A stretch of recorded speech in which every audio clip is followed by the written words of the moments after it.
Do you see now the difference in our power? Welcome back to the channel, everyone. Today we're going to take a look at this match here between the developers. I seen it live in person, but yeah, this kind of caught the player base by storm after the fact. You know, it's rare when you can see their gameplay.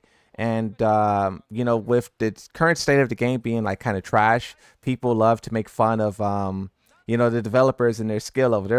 They'll say like, whoever thought this was a good idea must be terrible at the game, right? So in this tournament here, when you have all the developers playing, you could kind of, you know, see if that's actually true. Now, Harada, obviously, this guy's retired. He's no longer a part of Tekken. And even when he was a part of Tekken, he was very hands off. He like was so high up in the company to where Tekken was just, he was just the face of Tekken. So him being good at Tekken isn't really as important. I think the most important one is Nakatsu, which we'll take a look at in just a second. But the thing too about Harada that I will say is that when you look at his older gameplay, he was actually decent at the game.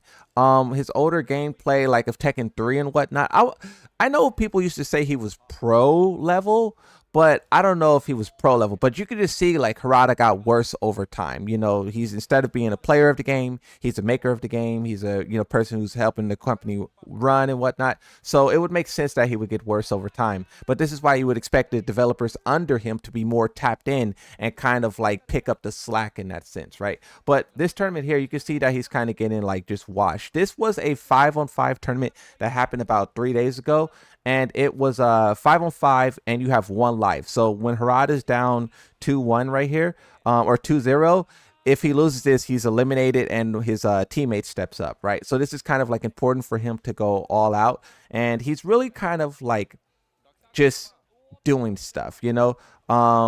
He has an understanding of Tekken, but you can see that he's not really like a master of the mechanics the way that like most players are, right? So this Claudio player is going to use all of this stuff and just blow him out of the water, right? But you know, I do want to see this Michael Murray match, because the Michael Murray, see, there's Harada. Look at Harada-san.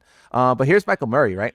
This is the guy that everyone loves to talk trash about. They love to talk trash about Michael Murray. And it's kind of tragic because I remember the days when Michael Murray was like respected and people loved him.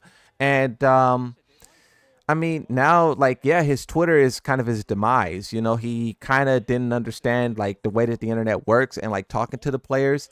And you know, that kind of ended up making people see him the worst way possible, right? Michael Murray blocking people and whatnot. But, you know, with this gameplay, you can see that he kind of actually understands the gameplay. One thing that you would note about all the developers is that they kind of understand small Tekken to a degree. They're not pros by no means, right? But Michael Murray is very good with these low kicks. You see these guard breaks is very very good as well. He's going to leverage basically the strengths of Fakerman, right? He's going to leverage the long range pokes. He's going to leverage the guard breaks. But then you see there as well where he dropped the combo. This is something that was real confusing for me, is like when I was watching the developers play, they weren't really doing crazy combos. And then when you see that crazy combos is the things that dominate like the game, it's kind of funny that they aren't able to like, you know, do it, right? Even when they are able to like demonstrate a type of small Tekken where they're like poking, you see them backdashing, right, looking for an opening.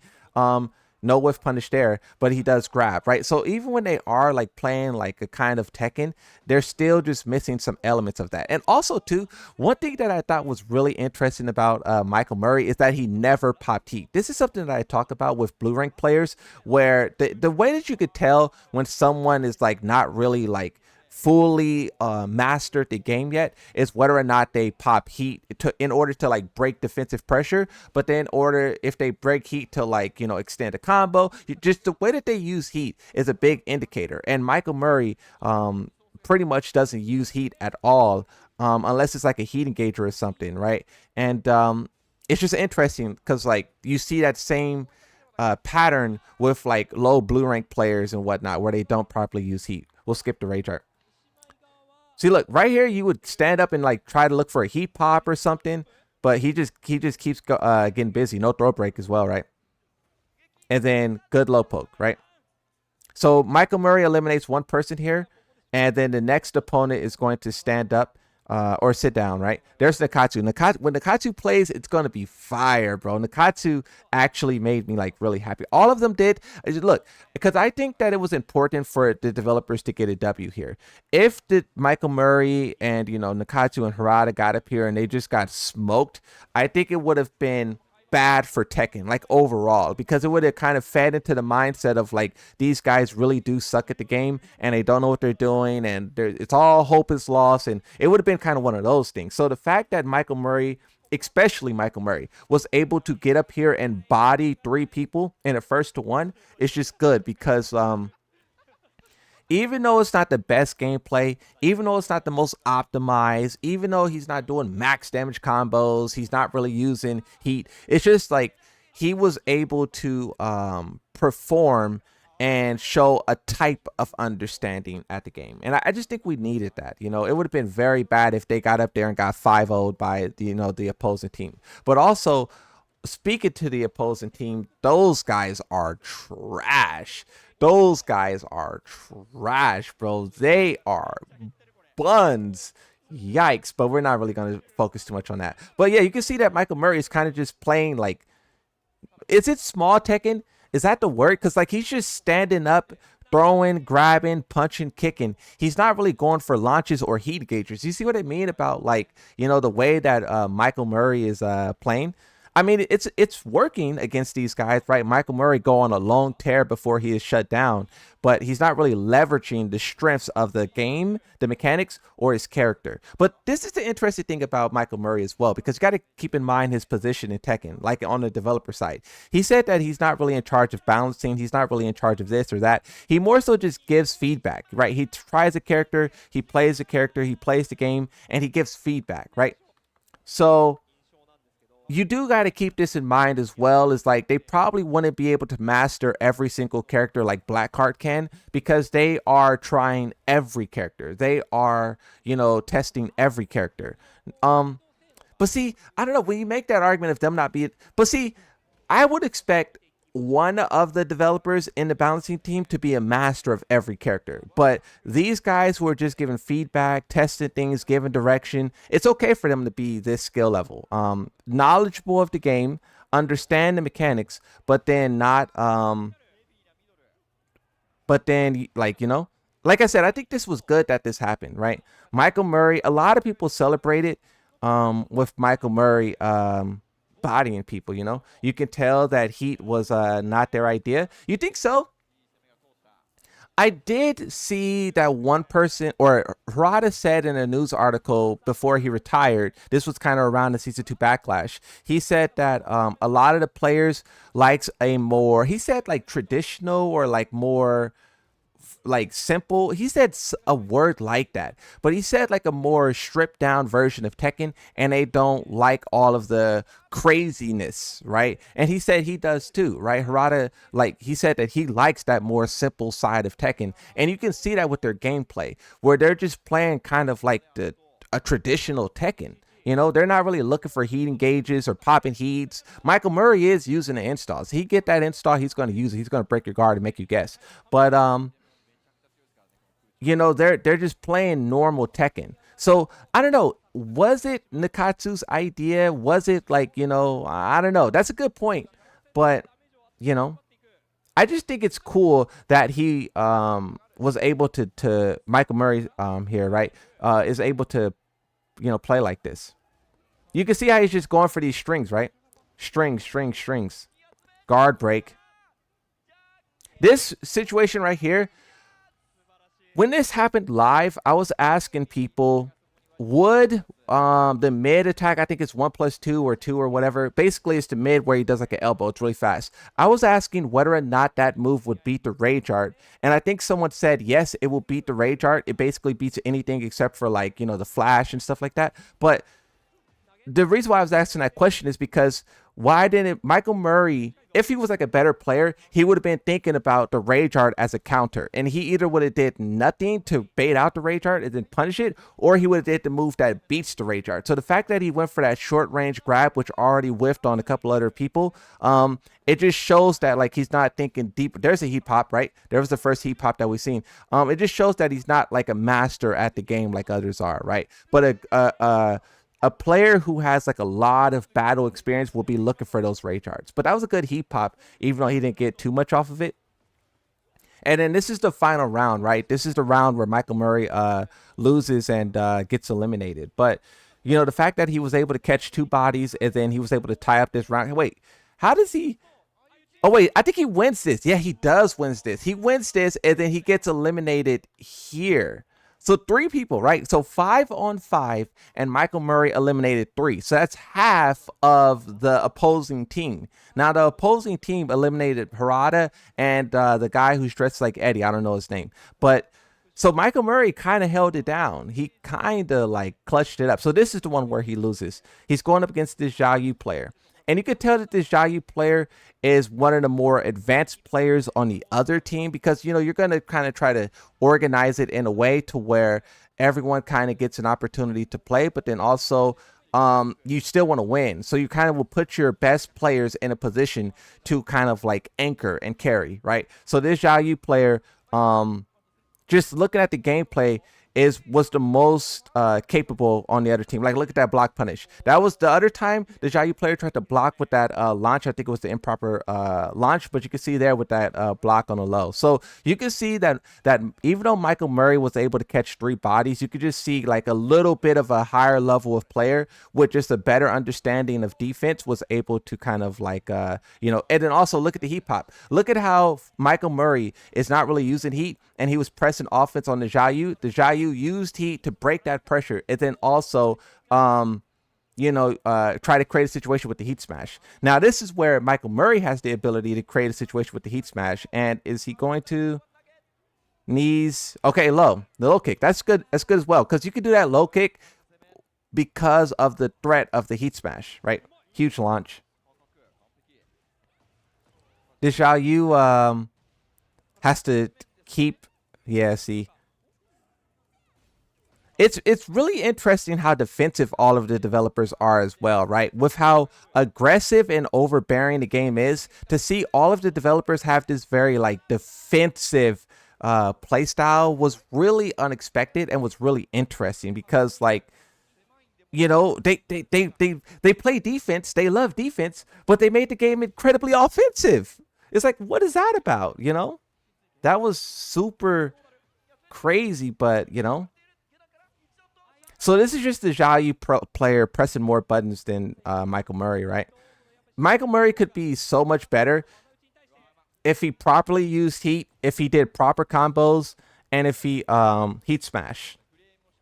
Those are the simple things that separate like a blue rank from like a Tekken Emperor. Simple, very small. Now, if you wanted to talk about what it takes to get to Emperor to God of Destruction and above, then you will need to talk about more defensive play, right? See, he should be heat smashing right here. Like, see, that's a heat smash. Look at this. With heat smash. Man, it's just to see them not utilizing all of this is kind of coming down to the wire, though. It's interesting that they were paired up against people who are like relative. Oh, so he just got blew out right here. He just got blew out. He just got blew out. That's a good old fashioned Tekken 8 snowball. Before I can even finish my train of thought, he got destroyed. Now, I'll skip over this guy. I'm not sure who this person is. I want to see Nakatsu though. Nakatsu is the one who was really, really, really cooking, you know? And it was fire to see. So this guy get eliminated by the Xiaoyu. He's out of there. Now here's the big dog, Nakatsu, the one who's leading the charge, the one who's steering the ship, the one whose vision Tekken 8 is built on, right? And the thing about Nakatsu too, when you talk about Season 2 Backlash and how Season 2 all fell out, basically Nakatsu said that he wasn't overseeing the patch. He just had so much faith that the developers would make a good update to where he didn't look at it. So they made the update that they made, And he said that he was even shocked by it and disappointed by it. And that's why he apologized. And he said going forward, he's going to look at every patch. Now, we'll see whether or not that's an excuse or whether or not it's true when, when the season 3 patch get here. But just looking at his gameplay, you can see that he has a very decent understanding of the game. He did some very clutch blocks on the lows, which is like, it's cool to see from like that he has this understanding of the game, right? When we were watching this live, we were talking about what type of understanding is. Basically, he has a very good understanding of strings, very good understanding of, like, look at the heap hop. You see the heap hop right there? That was a super good heap hop. That was one of the best heap hops we've seen this whole time. So you can see that Nakatsu is definitely the best out of the developer team. Here playing this tournament, there's probably developers who are better than him, but you can see that he has the by far the best understanding and the best defensive ability. Like, you see the way he did that stance and then immediately blocked and started playing defense? Another great heap hop. Immediately cuts the Xiaoyu's pressure, and then now he's on the offensive.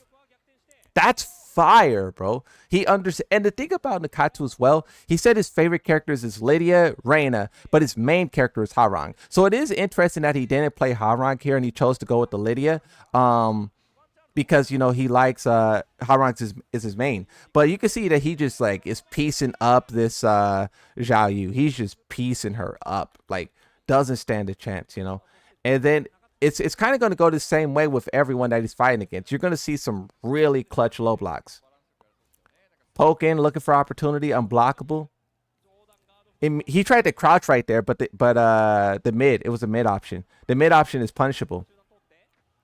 Low poke. Looking.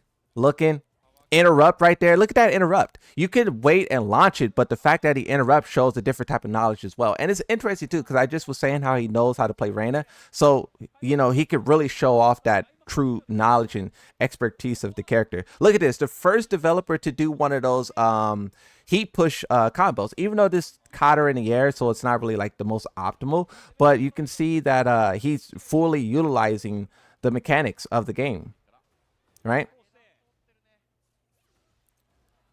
Sidestepping, looking for opportunity, continuous onslaught of offense, pressure. The Reina blocked that low, punish, doesn't matter, right? Look at the sidesteps. Nakatsu, I'm happy for this whole entire situation, like that they were able to win, that they were able to show a good show. I'm happy that all the players were able, like, celebrating their accomplishment.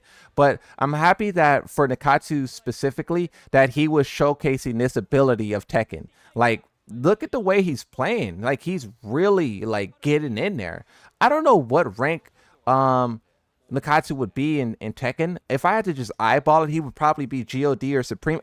The thing is, though, I haven't seen these guys do combos. Like, even with Nakatsu, like right there, he dropped that, So it's hard to judge what their true peak is, but I know Nakatsu definitely is a defensive powerhouse, and he understands the systems and the mechanics unlike no other. The way he's able to maintain pressure, that rage art, fire rage art. Oh, but it's blocked. That's a crazy block. That's a crazy block. But that was a good attempt, though, right? But the way that he's able to, like, demonstrate, the Tekken 8 offense, but then also play defense, that back and forth is what you would expect from the person who's kind of like vision the game is kind of based around, right? Okay, let's see a combo. Okay, that was pretty decent. That was a float combo kinda, and he did the unscaled ender. So that was a good showcasing of what his combo awareness is. Yeah, that was all the matches. That's fire though. I love that. Yeah. Thanks for watching, everyone. Like and subscribe. Bye bye.